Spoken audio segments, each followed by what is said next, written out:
Ce n'est pas à des anges que Dieu a soumis le monde à venir dont nous parlons. Or, quelqu'un a rendu quelque part ce témoignage. Qu'est-ce que l'homme pour que tu te souviennes de lui, ou le Fils de l'homme pour que tu prennes soin de lui? Tu l'as abaissé pour un peu de temps au-dessous des anges. Tu l'as couronné de gloire et d'honneur. Tu as mis toutes choses sous ses pieds. En effet, en lui soumettant toutes choses, Dieu n'a rien laissé qui ne lui soit soumis. Cependant, nous ne voyons pas encore maintenant que toutes choses lui soient soumises, mais celui qui a été abaissé pour un peu de temps au-dessous des anges, Jésus, nous le voyons couronné de gloire et d'honneur à cause de la mort qu'il a soufferte.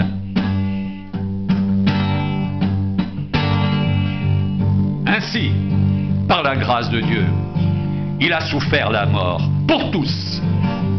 Il le convenait en effet que celui pour qui et par qui sont toutes choses, et qui voulait conduire à la gloire beaucoup de fils, est élevé à la perfection par les souffrances, le prince de leur salut.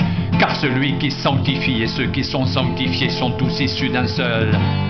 C'est pourquoi il n'a pas honte de les appeler frères lorsqu'il dit « J'annoncerai ton nom à mes frères. Je te célébrerai au milieu de l'assemblée et encore. Je me confierai en toi, et encore, me voici, moi, et les enfants que Dieu m'a donnés. »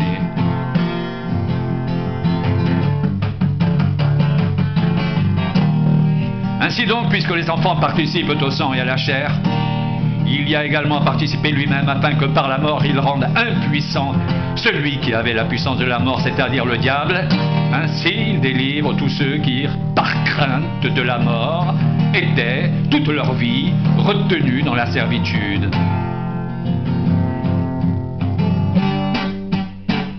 Ainsi donc, puisque les enfants participent au sang et à la chair, il y a également participé lui-même, afin que par la mort il rende impuissant celui qui avait la puissance de la mort, c'est-à-dire le diable. Ainsi il délivre tous ceux qui, par crainte de la mort, étaient toute leur vie retenus dans la servitude. Car assurément ce n'est pas à des anges qu'il vient en aide, mais c'est à la postérité d'Abraham. En conséquence, il a dû être rendu semblable en toutes choses à ses frères, afin qu'il soit un souverain sacrificateur miséricordieux et fidèle dans le service de Dieu, pour faire l'expiation des péchés du peuple, car du fait qu'il a souffert lui-même et qu'il a été tenté, il peut secourir ceux qui sont tentés.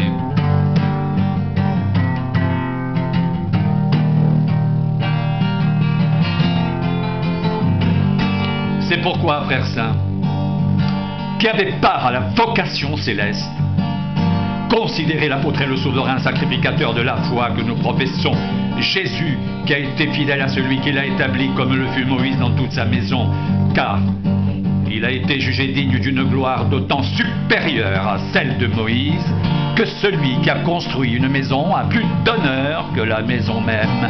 Chaque maison est construite par quelqu'un, mais celui qui a construit toutes choses, c'est Dieu. Pour Moïse, il a été fidèle dans toute la maison de Dieu comme serviteur pour rendre témoignage de ce qui devait être annoncé.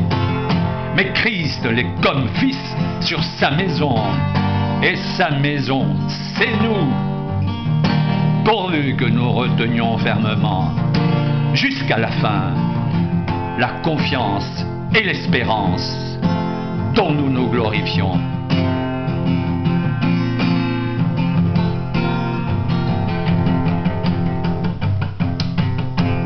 C'est pourquoi, selon ce que dit le Saint-Esprit, aujourd'hui, si vous entendez sa voix, n'endurcissez pas vos cœurs comme lors de la révolte au jour de la tentation dans le désert, où vos pères me tentèrent pour m'éprouver, et ils virent mes œuvres pendant 40 ans.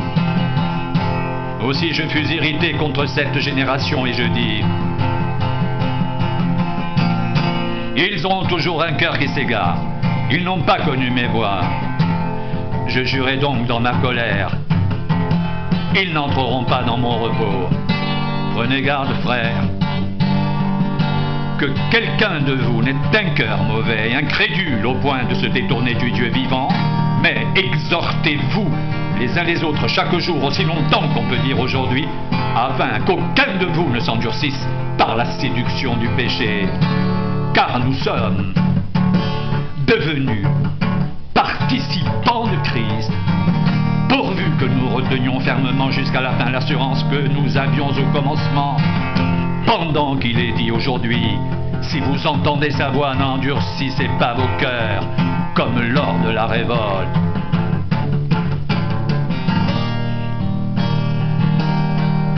Qui furent en effet ceux qui se révoltèrent après avoir entendu sa voix? Sinon, ceux qui étaient sortis d'Égypte sous la conduite de Moïse, et contre qui Dieu fut-il irrité pendant 40 ans? Sinon contre ceux qui péchèrent et dont les cadavres tombèrent dans le désert. Et à qui jura-t-il qu'ils n'entreraient pas dans son repos? Sinon à ceux qui avaient désobéi. Aussi, voyons-nous qu'ils ne purent y entrer à cause de leur incrédulité.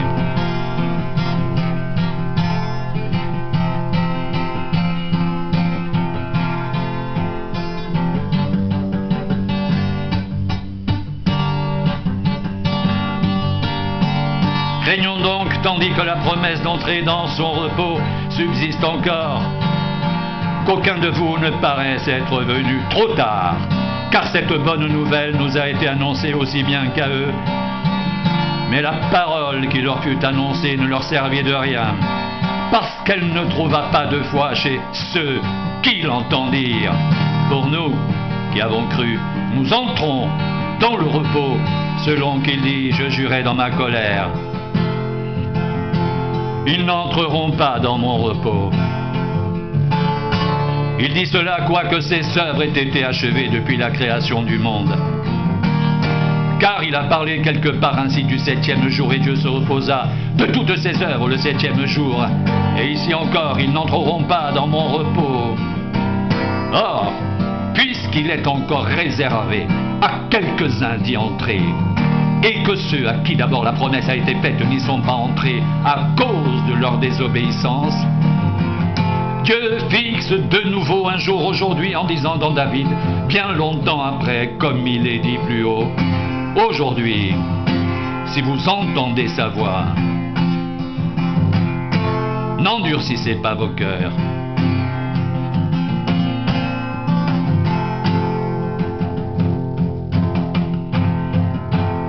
Car si Josué leur avait donné le repos, Dieu ne parlerait pas après cela d'un autre jour.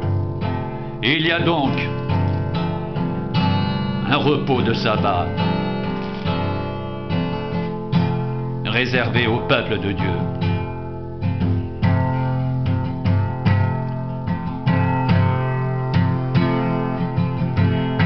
Car celui qui entre dans le repos de Dieu se repose de ses œuvres, comme Dieu s'est reposé des siennes. Il y a donc un repos de sabbat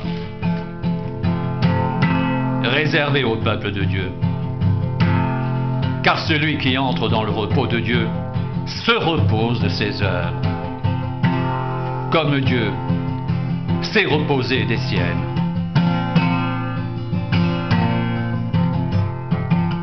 Empressons-nous donc d'entrer dans ce repos, afin que personne ne tombe en donnant le même exemple de désobéissance. Car la parole de Dieu est vivante et efficace, plus tranchante qu'une épée quelconque à 2 tranchants, pénétrante jusqu'à partager âme et esprit, jointure et moelle. Elle juge les sentiments et les pensées du cœur.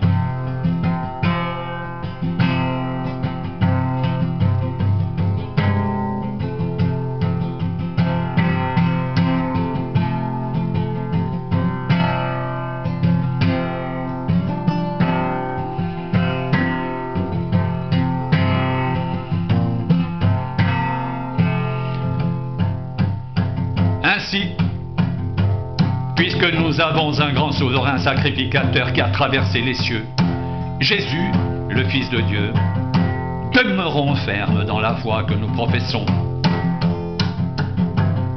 Car nous n'avons pas un souverain sacrificateur qui ne puisse combattre à nos faiblesses.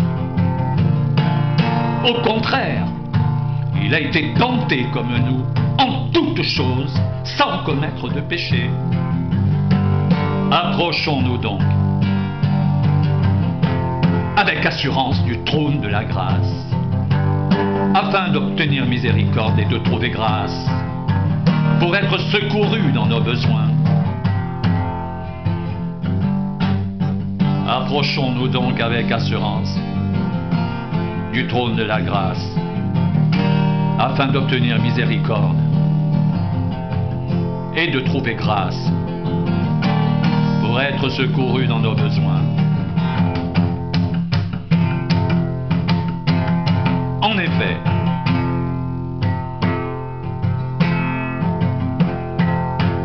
tout souverain sacrificateur pris du milieu des hommes est établi pour les hommes dans le service de Dieu, afin de présenter des offrandes et des sacrifices pour les péchés.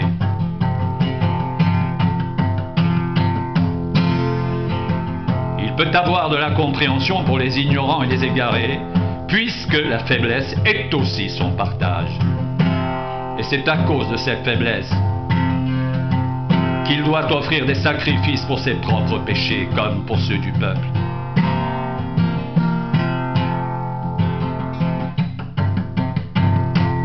Nul ne s'attribue cette dignité s'il n'est appelé de Dieu comme le fut Aaron. Et Christ ne s'est pas non plus attribué la gloire de devenir souverain sacrificateur, mais il la tient de celui qui lui a dit « Tu es mon fils, je t'ai engendré aujourd'hui. » Comme il dit encore ailleurs, « Tu es sacrificateur pour toujours, selon l'ordre de Melchisédek. » C'est lui qui, dans les jours de sa chair, a présenté avec de grands cris et avec larmes des prières et des supplications à celui qui pouvait le sauver de la mort. Et il a été exaucé à cause de sa piété. Il a appris, bien qu'il soit fils, l'obéissance par les choses qu'il a souffert.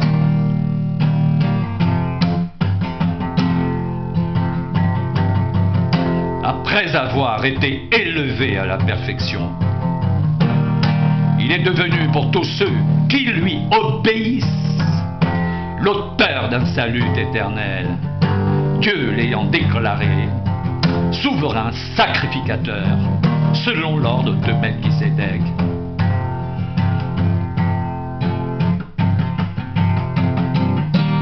Nous avons beaucoup à dire là-dessus et des choses difficiles à expliquer,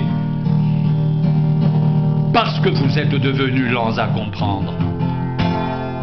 Vous, en effet, qui depuis longtemps devriez être des maîtres, vous avez encore besoin qu'on vous enseigne les principes élémentaires des oracles de Dieu. Vous en êtes venus à avoir besoin de lait et non d'une nourriture solide. Or, quiconque en est au lait n'a pas l'expérience de la parole de justice, car il est un enfant. Mais la nourriture solide est pour les hommes faits, pour ceux dont le jugement est exercé par l'usage, à discerner ce qui est bien et ce qui est mal.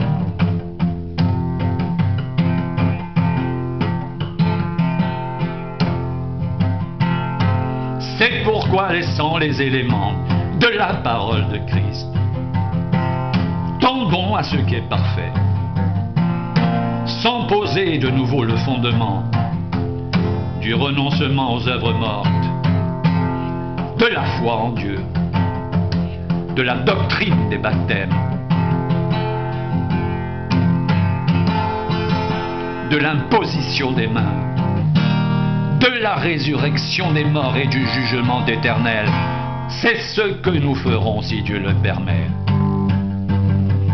Car il est impossible que ceux qui ont été une fois éclairés, qui ont goûté le don céleste, qui ont eu part au Saint-Esprit, qui ont goûté la bonne parole de Dieu et les puissances du siècle à venir et qui sont tombées, soient encore renouvelées et amenées à la repentance, puisqu'ils crucifient pour leur part le Fils de Dieu et l'exposent à l'ignominie.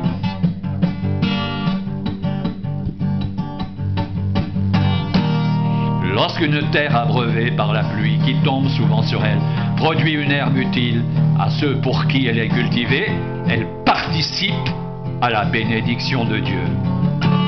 Mais si elle produit des épines et des chardons, elle est réprouvée et près d'être maudite, et on finit par y mettre le feu.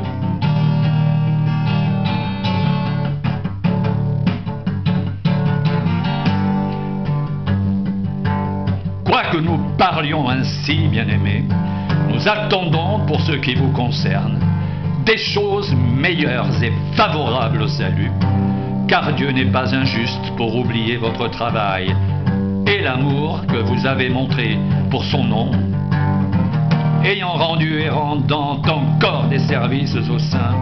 Nous désirons que chacun de vous montre le même zèle pour conserver jusqu'à la fin une pleine espérance, en sorte que vous ne vous relâchiez point et que vous imitiez ceux qui, par la foi et la persévérance, héritent des promesses.